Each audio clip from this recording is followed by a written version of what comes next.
Vamos falar com o nosso Deus. Deus bendito, Deus eterno, nós te glorificamos por esta hora, este momento, ó Deus tão tremendo e inigualável, Senhor, em que nós aqui viemos, Deus, e como sempre, nunca em busca de ouro e prata, pois se isso for projeto do Senhor, chegará até nós, Deus. Porque o Senhor disse: buscai primeiro o reino de Deus, a sua justiça, e as demais coisas serão acrescentadas. Nós cremos na tua palavra, Senhor, e não perderemos tempo em orações com coisas que são passageiras, que estão dentro dos teus projetos já. Mas queremos, ó Deus, graça, discernimento, sabedoria, ó Deus, queremos a revelação para que verdadeiramente os teus planos e projetos se cumpram nas nossas vidas, porque muitos têm buscado o ouro e a prata, Senhor, mas a Escritura diz que adianta o homem conquistar o mundo inteiro se perder a sua alma. Nós viemos em busca daquilo que pode resgatar a nossa alma, ó Deus.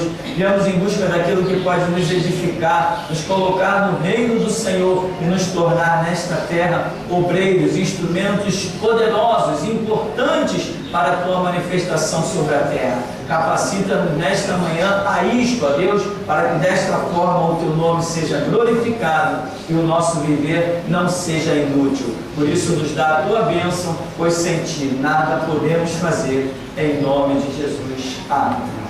Amém. Nós vamos dar sequência aí às nossas perguntas, tirar dúvidas de quem tem dúvida. Quero saber aqui na congregação, se alguém tiver alguma pergunta a fazer, levante a mão. O microfone vai chegar até você para que todos ouçam a sua pergunta. Amém? Alguém tem pergunta? Ninguém? Então vamos. Pastor, eu vi no YouTube um pastor chamado Caio Fábio pregando denúncias contra vários pastores de mídia, Silas, Universal, Renascer e etc. Você conhece ele? Ele é caído ministerialmente falando? Irmão, veja bem, nós estamos aqui, não estou aqui para falar de uma personalidade ou outra. A visão não é essa, eu jamais vou me perder com isso, né? Isso para mim seria se perder dentro de uma visão espiritual. Eu não estou aqui para falar de A, B, C ou D. Eu estou aqui para falar da visão bíblica dos últimos dias. É isto que nós estamos falando. Nos últimos dias, eu sei, após a vida, quem acompanha o ministério tem visto, nos últimos dias só existe uma mensagem a ser pregada. Se chama restauração. A semelhança de João Batista, que foi a restauração para Israel, hoje nós, com a visão que temos, somos a restauração da igreja. Assim como somente teve continuidade na sua vida espiritual o judeu que entendeu a mensagem de João Batista e atentou para Jesus Cristo, assim também nós estamos fechando o tempo da graça. Somente será arrebatado, somente será instrumento de Deus quem atentar para o que pregamos, visão da restauração, poderá então entrar neste mover do Espírito Santo dos últimos tempos. Isto é fato encerrado, acabou a história, e o futuro vai mostrar isso, em que muita gente vai ficar por aí chorando lágrimas de sangue, dizendo: aqueles fanáticos tinham razão, tarde demais. Então, quando nós falamos de A, B ou C, é comparando a uma visão bíblica. Então, o senhor Silas Malafaia, o senhor Edir Macedo, o senhor R.R. Soares, o senhor Valdemiro Santiago, o senhor Caio Fábio. A visão deles é bíblica? Eles pregam Bíblia? Eles pregam restauração? Não prega restauração? Não, mas está pregando paz e amor. Parabéns, vamos aplaudir. Não, mas está pregando a evangelização. Tá, parabéns, vamos aplaudir. Estão dando o sopão e a cesta básica. Parabéns, vamos aplaudir. Mas não estão dentro de um projeto de Deus e ponto final. Lembra da mensagem das duas mulheres? As pessoas não leem. Duas estão no campo. Ora, duas mulheres. Mulher é símbolo de quê? Da igreja. Então nós estamos diante de duas igrejas. Aí diz que ambas estão no campo. Ambas estão no local de trabalho. E a parábola do joio e do trigo diz que o campo é o mundo. Então, duas igrejas. E Jesus está ali falando dos fatos que antecedem a sua vinda. Duas igrejas trabalhando no campo. Elas estão moendo, elas estão então produzindo alguma coisa. Só que Jesus vem e diz que uma vai ficar e a outra será levada. Ora, mas se você observar, uma mulher, outra mulher. Uma está trabalhando, a outra está trabalhando. Uma está, vamos dizer, no campo, a outra está no campo. Uma está moendo, a outra está moendo. Ora, o que há de diferente entre elas? Nada. Mas a Bíblia diz que Jesus diz que vai instruir uma e vai acolher a outra. Ué, por quê? Qual a diferença? A diferença só pode estar no que foi produzido, no que foi moído, no que foi produzido. Só aí está a diferença. Então, o que é essa diferença? É o trabalho dentro do mover do Espírito Santo. É o trabalho dentro da dispensação que Deus trouxe para a última hora, como é mencionada na parábola. Então, qual a diferença hoje que temos sobre a terra? Clara, óbvia, essa diferença já está em tudo que é campo. Uma visão arcaica, antiga, de evangelização, folhetinho, Jesus te ama, e blá, blá, blá, blá, blá. E a visão da restauração, que é denunciando, rasgando o verbo, e chamando mesmo de mercenário, ladrão, e denunciando aquilo que ninguém jamais ousou denunciar. Falando que hoje nós temos homens chamados pastores, engravatados, de terno e gravata, de Bíblia na mão, e que não passam de ladrões. Como Jesus também deixou claro quando falou: lobos vestidos de ovelha, lobos devoradores. Jesus falou isso, Paulo falou isso, Tiago falou isso, o apóstolo Judas falou isso. Quem mais? João falou isso, Pedro falou isso, um monte de gente falou isso, mas o crente não quer ler Bíblia. Ou melhor, ele quer ler e traduzir as custas dele. Ele não está pagando o preço da oração para entender a Bíblia. Ah, eu li a Bíblia. E daí? Eu acho que o diabo também lê Bíblia, porque ele citou para Jesus em Mateus 4. O diabo deve ter um escritório só para ler Bíblia. Ele está enganando um monte de crente por aí, com o que diz a Bíblia. Ó, está escrito. Tentou enganar Jesus com o que estava escrito. Então a questão não é essa. A questão é o que estava produzindo. Então, hoje, quando eu olho para essa galeria desses pseudos homens de Deus, né? Quando eu olho para a galeria desses grandes homens aqui, ou melhor, desses grandes nomes, são ícones na sociedade, Jesus me ensinou que a árvore seria conhecida pelo fruto. A mesma coisa aqui das duas mulheres. Fruto. Então, quando eu olho para a vida desses homens hoje, eu não vejo fruto. Então, quem é homem de Deus, quem não é homem de Deus, não é essa a questão. Eu não estou aqui para fazer um desfile de nomes, exceto quando Jesus me manda falar em dadas situações. Um dos nomes que eu mais demorei para mencionar nesse ministério, durante anos, foi o seu Silas Malafaia. Demorei demais, vendo que as coisas estavam tudo errado. E toma pregação, não estou mencionando o nome, até o dia em que o Espírito Santo em pleno púlpito é hoje. Pode começar a anunciar que ele também já era. Acabou. Então, quer dizer, Deus deve ter dado as oportunidades a ele, mas não tem jeito. Homem de Deus com amigo político não é homem de Deus. E ponto final. Acabou a história. Não tem jeito. Eu não tenho amigo político. Se quiser ser meu amigo, sai dessa lama. Se não, fica para lá ou para cá. Bom dia, boa tarde, boa noite. Se cair, eu levanto. E se eu cair e quiser me dar a mão, muito obrigado, agradeço. Mas você para lá ou para cá. Não compactuo com esse negócio de política e acabou a história. Porque o meu Jesus falou que aonde entra a política, ele sai. Ele não briga por público. Ele só aceita público que entregam para ele voluntariamente. Então, meu irmão, o que prega o Caio Fábio? O Caio Fábio hoje ele não prega absolutamente nada. Não é pastor, não tem igreja, não lidera nada. É apenas um homem que tem dinheiro, tem TV a cabo, tem televisão online e fica lá falando o que bem quer, o que bem entende. O que ele produz? Eu não vejo ele produzir nada. Pelo menos nada de acordo com o mover do Espírito Santo. Amém? Mais perguntas? Uma pergunta do Rudinei, de Fortaleza. Ele diz assim: pastor, você poderia me dizer o porquê de acontecer o déjà vu, aquelas sensações que a gente pensa que já aconteceu em um determinado momento de nossa vida? Déjà vu é um sentimento, vamos assim dizer, é um sentimento muito bobo e abestalhado. Você entra numa rua e acho que eu já passei por aqui. Aí você entra numa casa, eu acho que eu já entrei nesse lugar. As paredes são verdes, né? Existe 1 milhão de paredes verdes. Existe 1 milhão de ruas iguais, com árvores plantadas, com prédios nobres, um monte de coisa.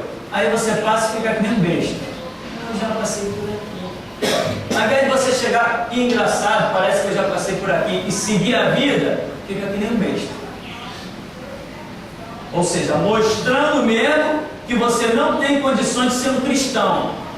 Mostrando mesmo que você não tem condição de ir adiante. Mostrando que você não tem condição de alcançar o ministério. E você está parecendo uma criança. Eu já passei por aqui um dia. Imagina esse telhado que nós fizemos aí. O que tem de fábrica com esses telhados.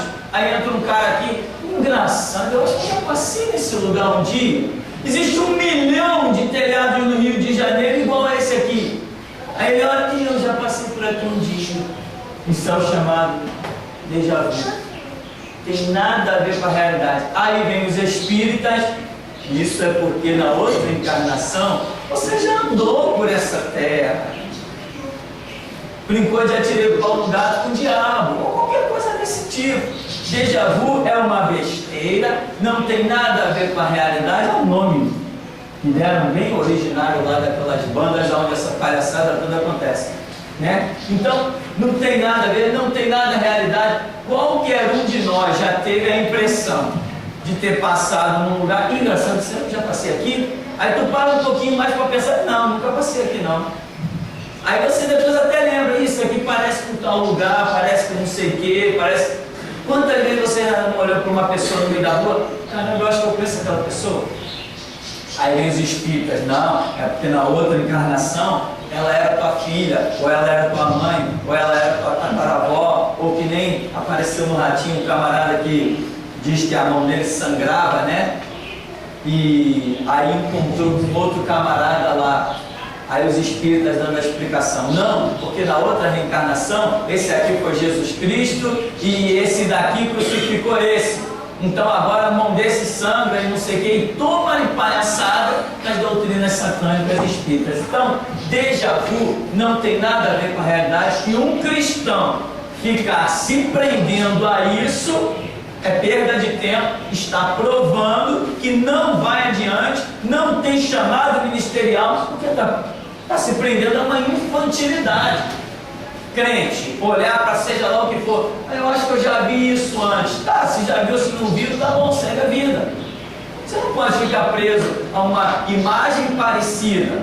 Outro dia eu ia passando pela rua, falei, caramba, aquele jovem ali, eu já vi aquele jovem, tenho certeza que já vi aquele jovem em algum lugar. Aí parei ele e falei assim, ô rapaz, você já trabalhou no Bradesco? Parei ele, era muito. Você já trabalhou no Bradesco? Ele falou assim, não. Eu falei, rapaz, eu tenho certeza que eu te conheço. Aí ele falou assim, não foi da empresa de ônibus? Eu falei, Transporte Futuro? Ele falou, é. Eu falei, isso mesmo. DP? Ele falou, é. Eu falei, ah. Entendeu? Isso já tem 11 anos. Está entendendo? Isso já tem 11 anos. Então era uma realidade. Eu realmente já tinha visto aquela pessoa, mas não na outra encarnação, nessa aqui mesmo, que outra não existe. Eu convivi, eu trabalhei com um rapaz numa empresa. Então, esse negócio de ficar parado no tempo, perdendo tempo com uma coisa dessa, a vida vai passar, meu irmão. Daqui a pouco a era da igreja acabou e tu tá, onde é que eu estava mesmo, hein? O tempo passa. Então, esquecer esse negócio de déjà vu, se eu já tive aqui antes, em outras vidas passadas, se eu já andei com Adão, se eu já joguei futebol com Caim, isso aí esquece isso, vamos tocar a vida para frente. Tem perguntas aí? Uma pergunta da Francis, ela diz assim: pastor, se uma pessoa cristã tem experiências como se a alma saísse do corpo, ou se dormindo sentisse a opressão de Satanás, por que isso acontece? Essa pessoa sou eu, e essas experiências aumentam à medida que me dedico mais à Bíblia e ao estudo da Palavra de Deus. Por que Deus permite isso? Aí tem um complexo de coisas a serem analisadas, né? Um complexo de coisas a serem analisadas. Por exemplo, tem gente que realmente sente a presença do diabo. Eu, por exemplo, quando eu fui no tempo da Igreja Batista, né? Chamar aquilo de igreja para mim é um esforço muito grande, porque igreja tradicional batista, meu irmão, é piada. Não tem nada de evangelho naquilo ali. Tem um convívio social tentando colocar Deus como seu escravo. É isso que tem as igrejas batistas. Então, eu conheci uma família, o chefe dessa família, o marido, por exemplo, ele batia no peito e dizia assim: eu tenho 40 anos de evangelho. Isso é muito bom, foi criado no evangelho, o pai levando para a igreja, botando terninho, contava aquelas histórias todas do interior. Então, tenho 40 anos de evangelho, era um diácono.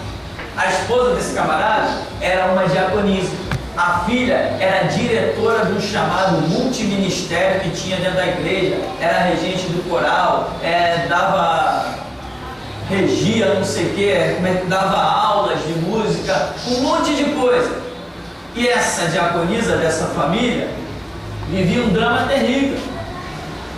Meia-noite, quando ela tinha um reloginho na sala que fazia brim, blom, meia-noite, ela podia esperar, que ela só ouvia passos subindo as escadas. Daqui a pouco ela sentia uma presença do lado dela. O diabo pegava ela, sacudia ela que nem um trapo velho, sacudia, jogava ela na cama de novo e ia embora, descendo as escadas. Diabos, cadê a vida espiritual? Quando o diabo vir meia-noite acordado para tirar do meu sono, eu tomo o chifre dele. Entende as coisas, a diferença? A autoridade você não tem porque quer ter, a autoridade você tem porque você tem. Alguma coisa, algum mover espiritual aconteceu na sua vida e você diz: diabo, aparece. E ele não vai aparecer, ele sabe que é uma luta perdida. Se ele acredita que não vai ganhar mesmo, ele está vendo uma situação, ele está vendo os símbolos na sua vida, marca na sua testa, está vendo a sua autoridade, está vendo o seu conhecimento, ele está olhando a sua vida, está vendo uma vida limpa, sem brecha para ele entrar, ele não vai aparecer.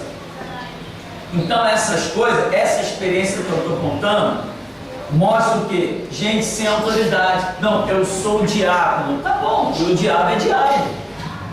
Ele é diácono, o diabo é diabo, o bispo é bispo, o papa é papa, o padre é padre, o pai de santo é pai de santo. Tem gente querendo repousar no seu título. Eu não repouso no meu título, eu repouso no dobrar dos meus joelhos, no colocar o meu rosto em pó. É nisso que eu repouso. E com isso eu digo que vem o diabo, mas qual é o teu título? Não me interessa o meu título, vem. Então, meu irmão, tem que ter autoridade. E tem mais, a autoridade está da igreja de um modo geral, ela está se perdendo, se perdendo, se perdendo, se perdendo. E quem não pular com tudo para dentro da restauração, vai virar peteca na mão do diabo, porque a autoridade será dada somente na restauração. À medida que a restauração vai crescendo, as outras organizações vão perdendo cada vez mais a sua unção, a sua autoridade, o poder de pregar o evangelho. À medida que nós, restauração, vamos crescendo, as outras igrejas vão perdendo o poder. É exatamente assim. Diz a Escritura, sendo Anás e Caifás sumos sacerdotes, veio a palavra a quem? A João Batista no deserto. É exatamente isso. Uma vez que nós, restauração, surgimos, quem tinha a palavra já está perdendo. Vai chegar uma hora que o camarada vai achar um peso até abrir a Bíblia. Então, essa presença do diabo é real. Mas se você não tem autoridade, diabo, eu te repreendo no sangue de Jesus. Diabo, tu está amarrado. Deus, envia os teus anjos. Se você não tem esse espírito guerreiro, o diabo roda e roda e roda você até o fim. O diabo não foge de quem tem nome no hall de membros. O diabo não foge de quem carrega uma Bíblia na mão. O diabo não foge de quem conhece meia dúzia de versículos, ou quem teve uma visão, ou quem teve um sonho. O diabo não foge, meu irmão, de quem está com o pé dentro da igreja. E o joio e o trigo, como é que fica? O diabo não foge simplesmente de alguém que se diz cristão. O diabo foge de quem tem autoridade contra ele. Enquanto nós não nos levantamos contra o diabo, ele se levanta contra nós. A regra é essa: se o diabo começar a te perseguir, enquanto você não der meia volta e passar a persegui-lo, ele vai sempre prevalecer de alguma maneira, ele vai sempre te oprimir de alguma maneira. Mas quando você entrar na guerra, Satanás, eu te repreendo, Satanás, eu sou maior do que você, o Espírito de Deus está em mim, e começar a se alimentar da palavra, citar versículos com entendimento, dobrar os teus joelhos e entrar na guerra. Se você fizer isso, você vence a guerra. Se você foge, Deus me protege do diabo, Jesus, o diabo está vindo pela esquerda, lá vou eu pela direita. Ele vai te perseguir a vida inteira. A vida inteira, até um dia achar uma brecha para acabar contigo. Então é real, a presença do diabo é real. No começo da minha caminhada, hoje ele não quer mais, mas no começo da minha caminhada eu senti claramente, eu dormia na sala, no chão, e eu senti que alguém estava na cozinha. Eu falei, eu senti claramente que aquilo era espiritual, não tinha ninguém fisicamente, ninguém entrou pela porta, alguém entrou pela cozinha, passou pela parede. E quando eu estou ali sentindo aquela opressão, com muito medo, estava começando na caminhada cristã, eu senti quando uma mão pegou no meu pé e subiu um pouco mais para a minha perna. Meu corpo petrificou, eu virei uma pedra. Não conseguia fazer assim com o dedinho, mexer, nem piscar eu não conseguia. E eu sabia que era o diabo. Hoje ele não quer mais brincar de pegar no pé. Então, quando eu senti aquilo, eu quis clamar pelo sangue de Jesus, eu não consegui. Meu queixo estava cerrado. Meu queixo estava cerrado, eu não conseguia mexer um músculo. Em pensamentos, eu clamei ao sangue de Jesus e eu tive a visão do sangue de Jesus começar a cair sobre a minha cabeça. Quando aquele sangue começou a cair sobre a minha cabeça, a mão já afrouxou lá embaixo na minha perna. E o sangue foi descendo meu corpo, descendo, e a mão foi escorregando para baixo até ir embora de uma vez. Em pensamento, clamando ao sangue de Jesus, eu venci o diabo. E dirá se eu abrir a boca. As lutas são para nos fortalecer. As lutas são para nos deixar mais fortes, muito mais fortes. Então, sentir a presença do diabo é até normal. Jó não sentiu? É uma raridade? Foi um fato raro? Foi, mas sentiu, não sentiu? Jesus não sentiu a presença do diabo? Sentiu. Pedro nos escreve dizendo que o diabo, nosso adversário, está em derredor, bramando como leão, buscando a quem possa tragar. Então a batalha espiritual está aí. Agora, se você é forte e está abrigado no esconderijo do Altíssimo, você não vai sentir as flechas que estão batendo lá fora no muro, as flechas que estão caindo no meio da rua. Você pode estar em guerra, mas aonde você está em plena paz. É guerra no mundo, mas Jesus falou: deixo-vos a paz, a minha paz vos dou. E outra coisa, não podemos acusar Deus. Por que Deus permite isso? Por que Deus permite aquilo ou aquilo outro? Não, Deus não tem culpa de nada. Ele já me deu a palavra, o Espírito, a espada, o escudo, o capacete, Ele já me deu tudo. Está tudo à minha disposição. mas não está à minha disposição porque está escrito. Tem muita gente que acha, eu tenho escudo de Deus. Por quê? Porque está escrito, conversa fiada. Está escrito que Jesus veio para buscar o mundo e, no entanto, o mundo vai ser lançado no inferno. Não pode se confundir. Reino de Deus não é uma salvação barateada. Tem preço, tem custo. Tem que saber olhar para Jesus, usando uma coroa de espinho, os cravos nas mãos, olhar para aquela figura, aquele trapo humano que foi Jesus, pagando o preço da salvação. Eu não posso achar que eu vou de braços cruzados entrar pela porta da salvação. Não posso achar isso. Não cabe na minha cabeça. Já coube um dia quando eu era batista, agora não cabe mais. No tempo da Batista dizia assim: uma vez salvo, salvo para sempre. O que tem de batista lá com o pratinho no inferno? Onde assinou isso? Uma vez salvo, salvo para sempre. Como? Aonde? Quem foi o estúpido que tirou essa ideia da cabeça? Só se for Miguel Ângelo, Marco Feliciano, eles que pregam isso aí. Eu não. A Bíblia não diz nada de uma vez salvo, salvo para sempre. Então, não adianta eu querer por que Deus permite isso, por que Deus permite aquilo ou aquilo outro. Não, eu tenho que ver em que eu estou fracassando. Porque em todas quantas são as promessas de Deus, nelas temos o sim. Lucas 10:19 diz o quê? Eu vos dou o poder para pisar serpentes, escorpiões, toda a força do diabo, e nada vos causará dano algum. Ora, se alguma coisa espiritual está me causando dano, eu não vou buscar o erro em Deus. Por que tu permite? Não, Deus, aonde estão as brechas da minha vida? Aí você parte para a oração, parte para o clamor. Às vezes você tem uma maldição na sua vida. Por que essa maldição? Alguma coisa que você deveria crer e não crê. Às vezes é isso. Às vezes Deus te dá uma palavra que é para você depositar sua confiança e você negligencia ela. Quanta gente eu já soube que saiu daqui da igreja dizendo: não, essa pregação aí é a visão do pastor. E coincidentemente em situações que eu nem sequer tive a oportunidade de abrir a Bíblia para pegar uma palavra. Coisa linda que na hora assim, que depois eu pego e digo: caramba, que coisa tremenda. Não tinha nenhum projeto de falar nada sobre isso. E sobre essas pregações tremendas, tem gente que sai daqui falando mal. Por quê? Não sei o que vem fazer aqui. Eu não vou chamar ninguém na sua casa. Se vem aqui é porque quer ouvir, né? Então, meu irmão, tem que analisar a sua própria vida. A Escritura diz: de que se queixa o homem, queixe-se dos seus próprios pecados. O que está de errado na sua vida? Sua vida financeira não está legal?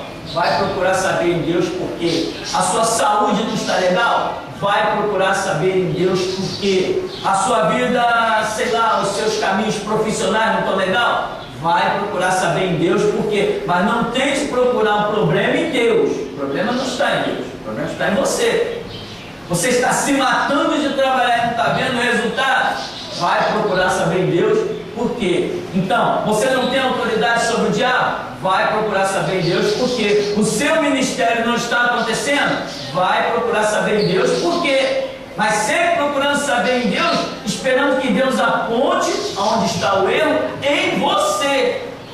Não vem procurar erro em Deus, nem Deus não gosta de mim. Não vem com esse espaço. Procure o erro sempre em você.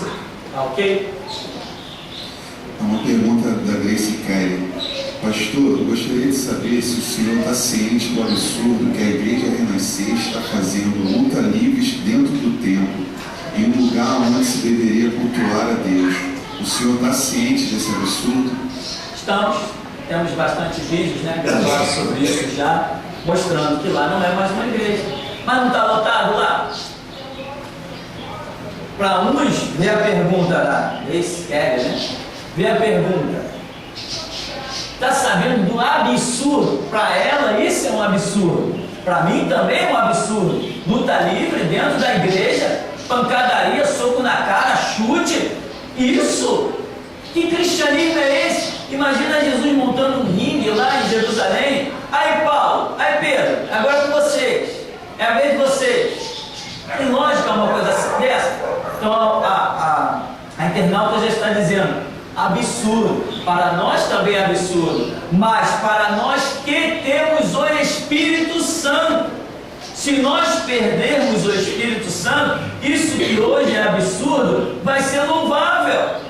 Quem não tem o Espírito Santo não acha o sabonete ungido uma boa, as sementes ungidas uma boa, a caneta ungida uma boa. Aí quando você diz assim, mas que é isso? Isso é idolatria. Não, isto é um ponto de contato. Ah é? Então as esculturas de gesso da Igreja Católica também são louváveis, porque não passam de um ponto de contato. Não, mas lá é idolatria. E nessas Babilônias da vida aí chamadas de evangélica não é idolatria. Então, quando nós perdemos o Espírito Santo, aquilo que antes era absurdo começa a ter respaldo nas nossas vidas. Então nós estamos cientes disso mesmo e já estamos falando que ali não passa de mais um templo de Satanás. Hernanes e aquela bispa de meia tigela, tudo filhos do diabo, servos de Satanás, de Bíblia na mão, engravatados a caminho do inferno. Porque o homem de Deus que tem o Espírito Santo jamais colocaria uma pancadaria de um ringue de vale tudo dentro da igreja. Eles não são homens de Deus, eles não têm o Espírito Santo e eles não entrarão no céu que eu vou entrar. Eu me nego a entrar com eles.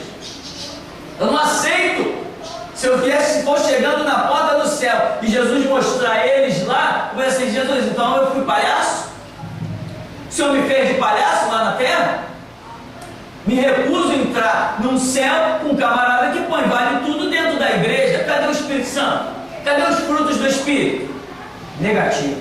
Não aceito e ponto final. O Deus que nós servimos não é o mesmo. Eu sirvo a Jesus Cristo e os vale tudo da vida servem ao diabo, a Satanás. Uma pergunta do Anderson Júnior. Fui convidado para na semana que vem ir na igreja Ministério Apacentar de Nova Iguaçu. O pastor tem algo a dizer com relação à doutrina da mesma? Qual é o nome dele? Anderson Júnior. Anderson Júnior. Não esquece de levar uma canetinha para anotar um bocado de nome de político, né? Certamente vai ter um bocado lá, né? Então, apacentar, seja da onde for, não adianta, tem que ter o seguinte entendimento: se tem político, não tem Jesus Cristo, e lá ele vai encontrar um bocado de político. Tem mais perguntas aqui?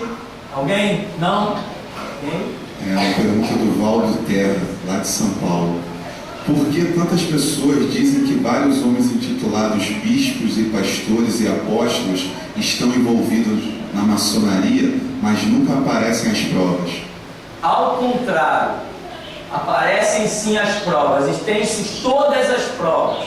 Ele não conhece as provas, mas existem sim as provas e está tudo muito bem provado. Seu Silas Malafaia, seu Edir Macedo, esse que foi mencionado dessa igreja aí que acabou de mencionar aí, apacentar não sei das quantas, toda a igreja presbiteriana, toda, não tem não existe um pastor presbiteriano na face da terra que não seja maçom, não existe um. Então, ele que não tem caminhada ainda suficiente para ter as provas, continue caminhando que ele vai ter as provas. Então, tem as provas sim, é tudo maçom, tudo envolvido na maçonaria. R.R. Soares e Valdemiro Santiago, é tudo envolvido em maçonaria, tudo servo do diabo. É só ele caminhar mais um pouquinho que ele vai ter as provas, que aqui no caso eu não vou me deter. Mas existe um pastor que foi um dos líderes máximos da maçonaria, chamado pastor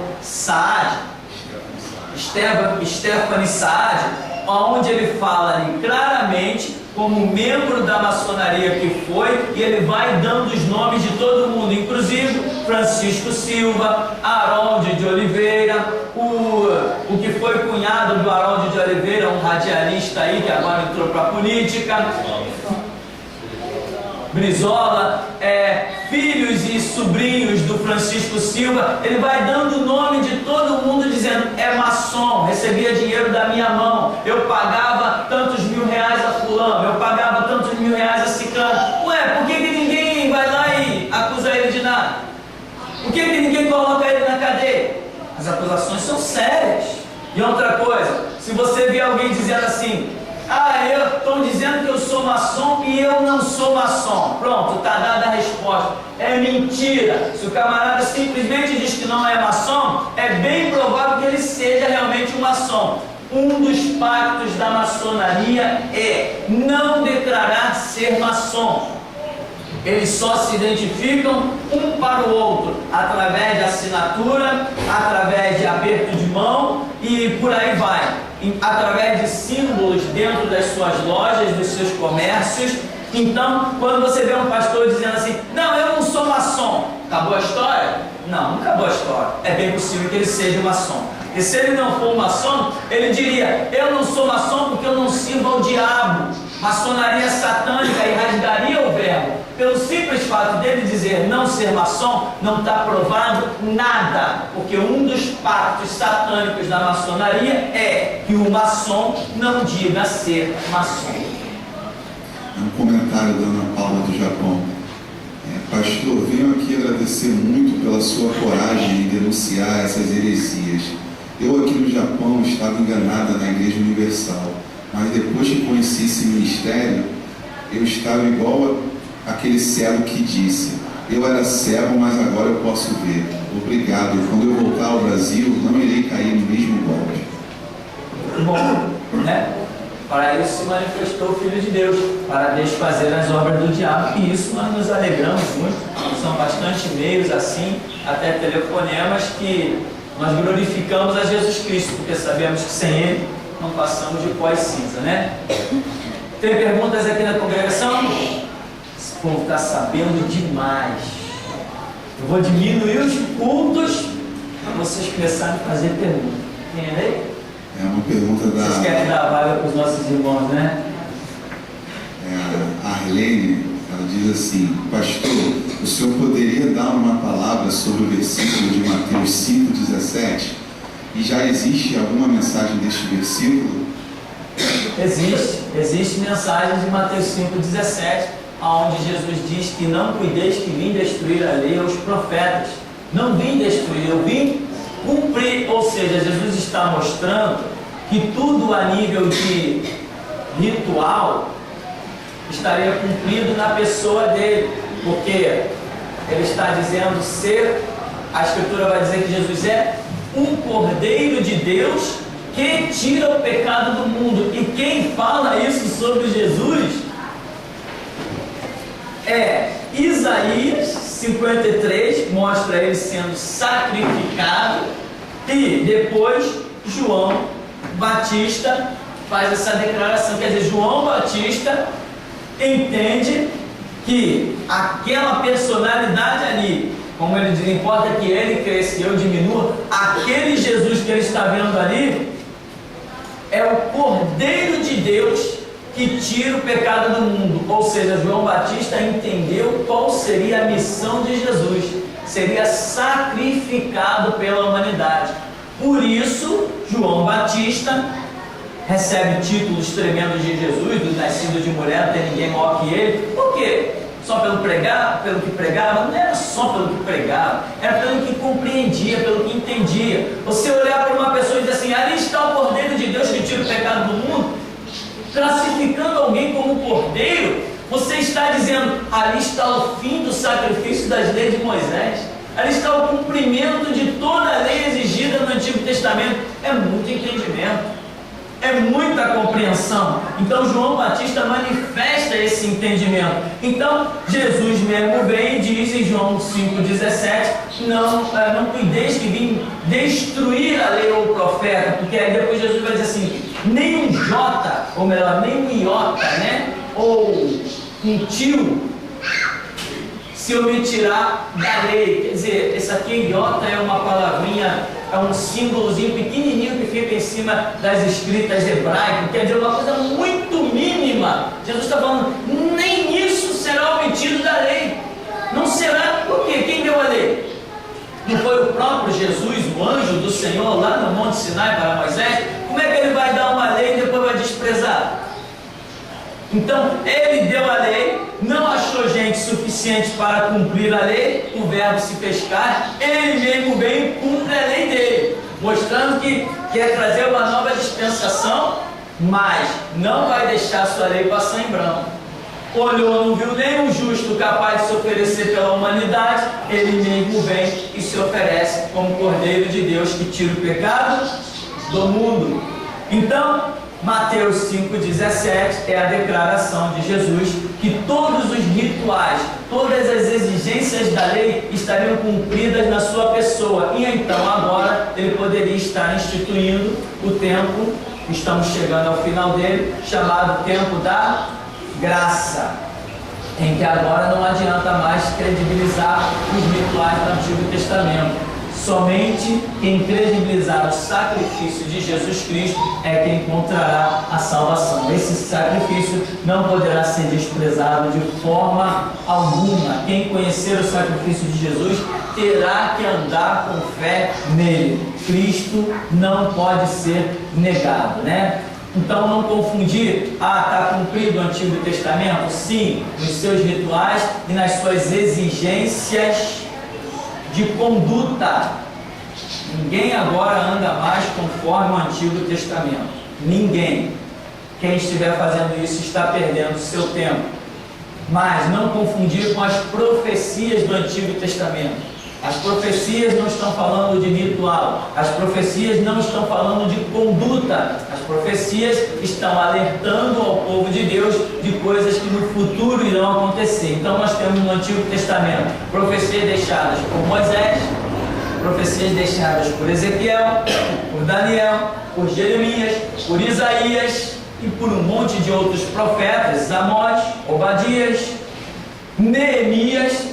E essas profecias ainda irão se cumprir dentro de pouco tempo, em meio ao reinado do Anticristo e durante o próprio milênio. Mas profecia não está falando da conduta das pessoas. Então, a nível de conduta, rituais e etc., tudo está cumprido na pessoa do Senhor Jesus. Porque Ele disse, não julgueis, eu não vim destruir, eu vim cumprir. Amém? Essa lei que Jesus cumpriu tem alguma coisa a ver com os 10 mandamentos? Está ligado também? Sim, tudo a nível de conduta está cumprido. Pastor, então quer dizer, Jesus cumpriu o não matarás? Cumpriu e confirmou, né? A partir da sua morte na cruz, ele disse assim, aquilo que quereis que os homens vos façam, mas eles vós também. Então não precisa Jesus dizer, não matarás.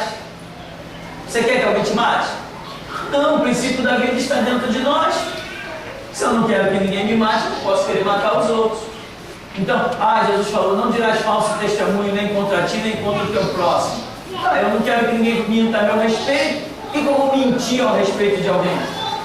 Então, tudo está cumprido na pessoa do Senhor Jesus, inclusive os 10 mandamentos. Porém, os 10 mandamentos é uma questão de princípios intrínsecos, ou seja, que fazem parte do caráter, da essência do ser humano.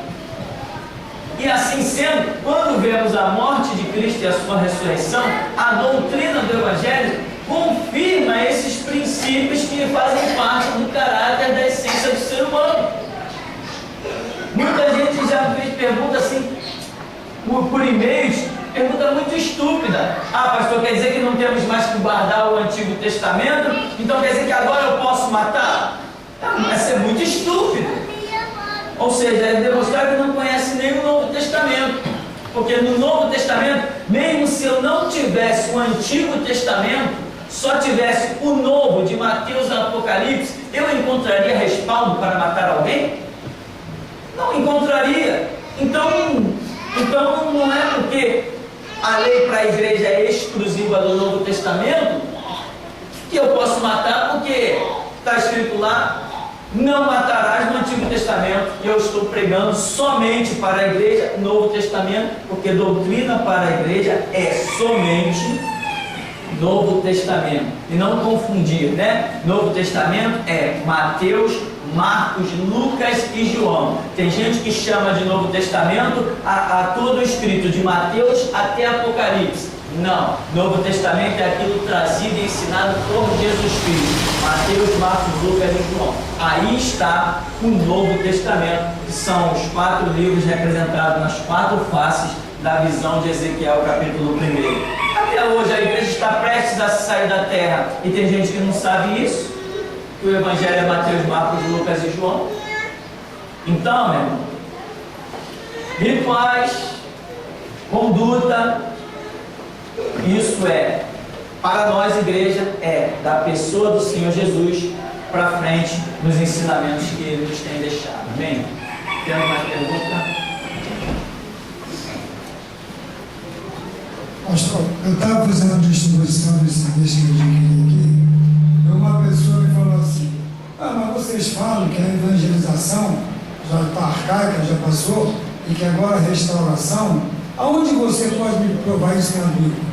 Aí o senhor falou também semana passada, o senhor nos aconselhou a meditarmos em Isaías 61, aí me veio na mente aqui, mas a restauração está especificando por Isaías 61. Então eu peguei e falei para ele: se você ler Isaías 61, você vai saber o que é restauração. Só acho que eu informei certo?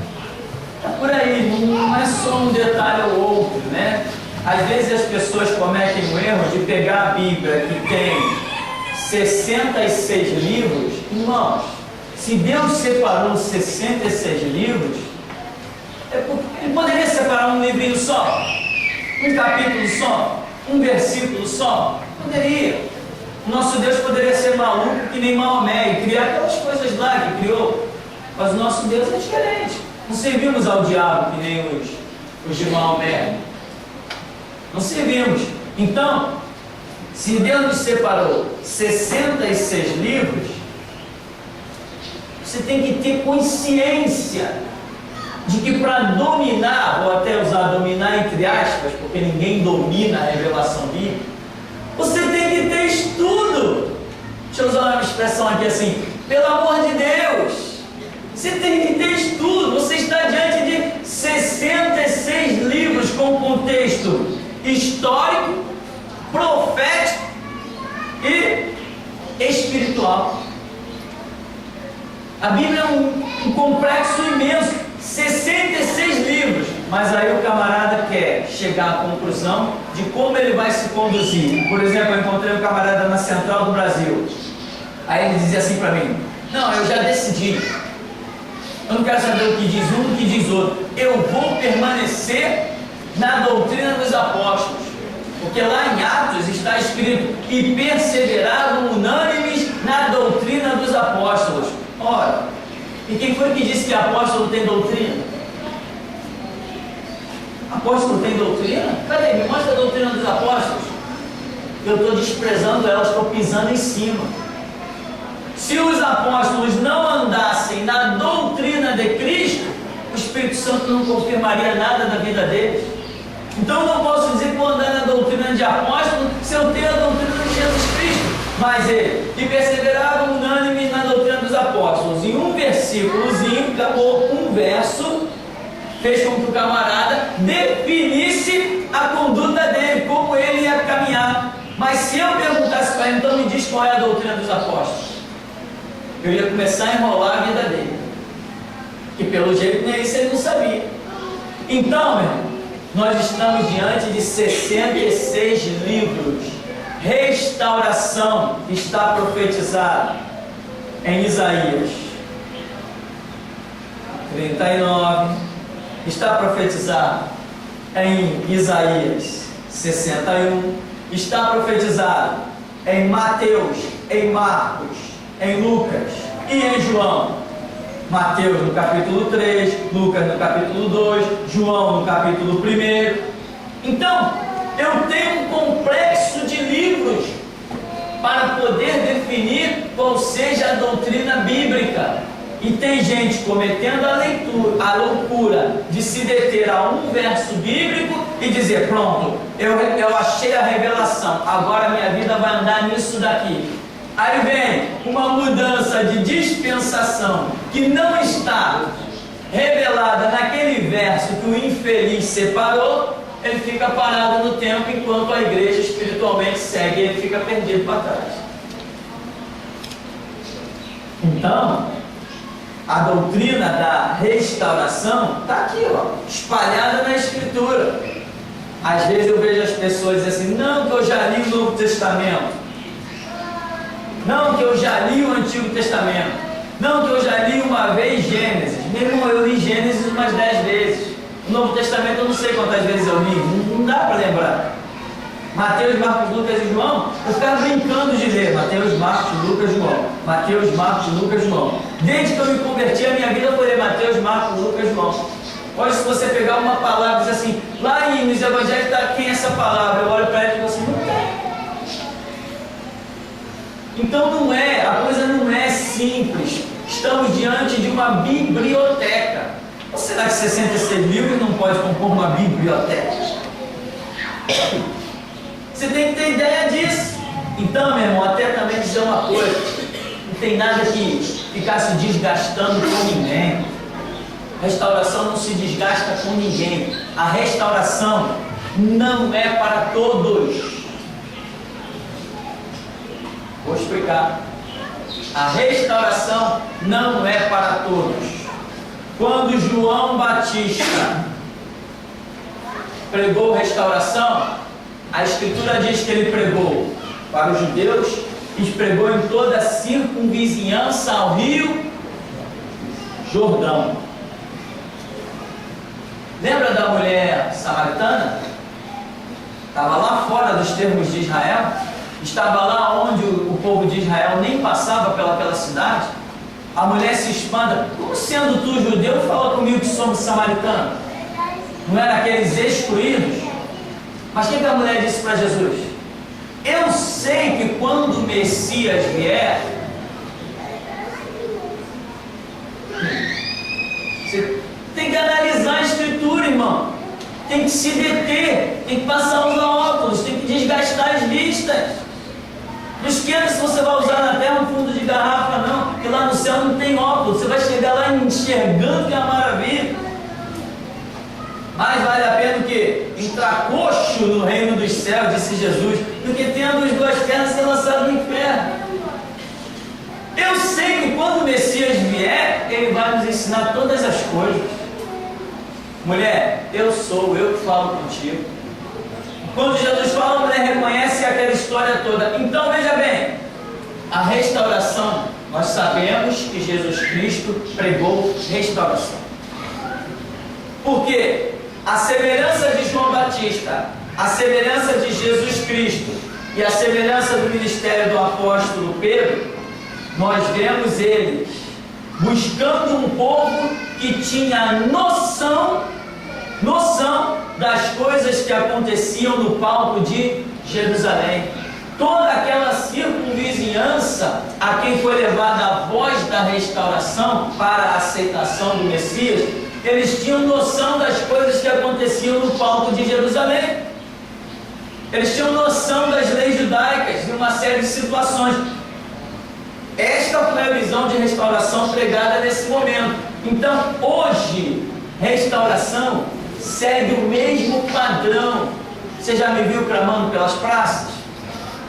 Você já me viu fazendo folhetinho de evangelização dizendo que Deus é bom?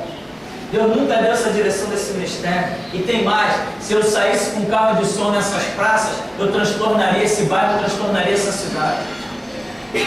Só que a visão, embora eu tenha uma visão muito acima de evangelização, eu abalaria muita gente.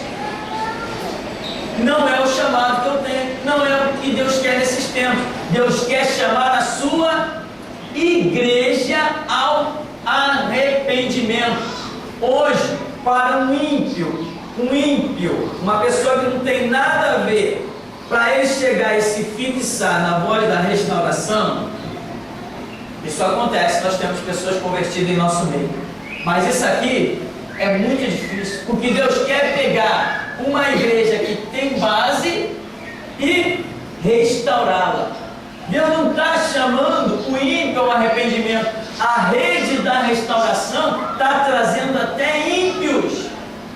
E como está trazendo ímpios? Mas o propósito não é esse. Restaurar é você usar a mesma base e refazer a fachada, vamos dizer, né? Vamos restaurar a frente de um prédio. Não vamos botar o prédio no chão. Não vamos arrancar os alicerces desse prédio. Não vamos tirar as colunas desse prédio. Não precisamos nem tirar o telhado desse prédio, em alguns casos. Mas nós vamos fazer uma obra aqui que quando alguém olhar vai pensar que é outro prédio. Mas por dentro é o mesmo prédio. Na estrutura, na essência, é o mesmo prédio. Mas quem olhar não verá o mesmo prédio. Vai achar que esse prédio era assim mesmo? Tem alguma coisa diferente aqui. Isto é restauração. Então o nosso chamado não é com aquele ímpio, aquele que está contendendo. Está contendendo? Meu irmão, vai orar. Eu vou seguir meu caminho. Porque enquanto eu vou ficar discutindo com um ímpio, vai ter gente que poderia estar sendo restaurada, eu estou perdendo meu tempo. Eu nunca discuto com um ímpio. Eu não falo nada para ímpio. Dia a dia, o ímpio pode estar ali blasfemando, pode estar de tititi, de blá blá blá. Eu estou seguindo o meu caminho. Agora, quando é um crente que diz alguma coisa, aí eu jogo apenas uma palavrinha para ele. Na palavrinha que eu jogo, ele sendo uma igreja caída, já tendo a essência, o Espírito Santo vai lá e desperta ele. Isto é restauração. Se alguém está perdendo tempo em evangelizar, distribuir folheto para ímpio, está perdendo tempo. Totalmente.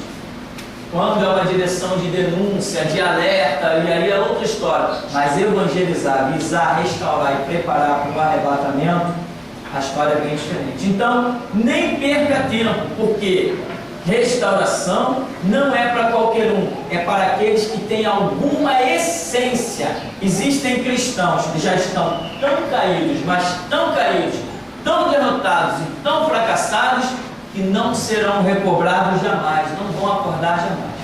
Acabou o tempo deles, eles negligenciaram tanto, não guardaram nada da essência do Evangelho, que hoje a restauração chega para eles e eles dizem o quê? É loucura, estou fora disso. Agora, quem tem alguma essência de Deus ainda, vai sendo encontrado, um aqui, outro lá, nós vamos cumprir a nossa missão. Temos pergunta aqui? Mais uma então, para a gente concluir esse bloco. É uma pergunta da Tânia. Ela diz assim: pastor, eu vi uma matéria que nasceu um bebê numa maternidade com as mãos coladas. Os médicos fizeram cirurgia e abriram as mãos, que estavam tipo coladas uma na outra. Quando abriram, estava escrito: Jesus está voltando. A matéria diz que todos começaram a chorar. Enfim, o que o pastor acha? Eu não acredito. Ou seja, só acredito vendo. Não acredito. Eu não acredito. Jesus poderia sim usar um fenômeno desse se eu não estivesse vivo para dizer que Jesus está voltando. Mas já que eu estou vivo, não tem um fenômeno desse. Não vai ter mula falando enquanto eu viver. Não vai ter, não vou deixar a mula falar. Eu falo. Não vai ter curva anunciando porque eu vou falar. Isso é o que eu penso. Então eu não acredito numa matéria dessa. Eu tenho que estar lá e ver, me mostra. Eu quero ver, abre a mãozinha aí. Jesus está voltando. Que idioma? Aonde foi? E etc. E por aí vai. Eu sou muito crítico, e põe crítico nisso. A minha fé é muito fundamentada. Eu não dou passos. Eu ando na fé, voando, todo emprumado. Não tem nada disso comigo. Eu sou uma pessoa muito consciente. Eu dou passos muito firmes. Eu não acredito em qualquer coisa. Eu gosto de ir a fundo das questões. Então, eu não acredito. Enquanto Jesus tiver alguém sobre a face da terra para falar, enquanto ele tiver com alguém que possa contar, não adianta vir para mim com fenômenos A, B, C, nem D, né? O que a gente sabe sim, os céus manifestam a glória de Deus, o firmamento anuncia a obra das suas mãos. Jesus falou que próximo da sua vida haveria sinais, maravilhas, prodígios do céu, e fumaça e fogo, o sol vai se converter em trevas e uma série de coisas. Os sinais da palavra é uma coisa. Esses outros sinais sobrenaturais que ninguém nem vê, todo mundo divulga. Aconteceu, mas realmente ninguém vê, então eu não acredito nisso. Principalmente que hoje Jesus não precisa de um sinal desse fechado, restrito dentro de uma maternidade. Ele tem eu para pregoar os quatro cantos da terra. Isso é o que eu penso. Pode ser prepotência, pode ser loucura, pode ser o que é, mas é assim que eu caminho. Amém? Vamos dar uma paradinha então, daqui a pouco a gente volta.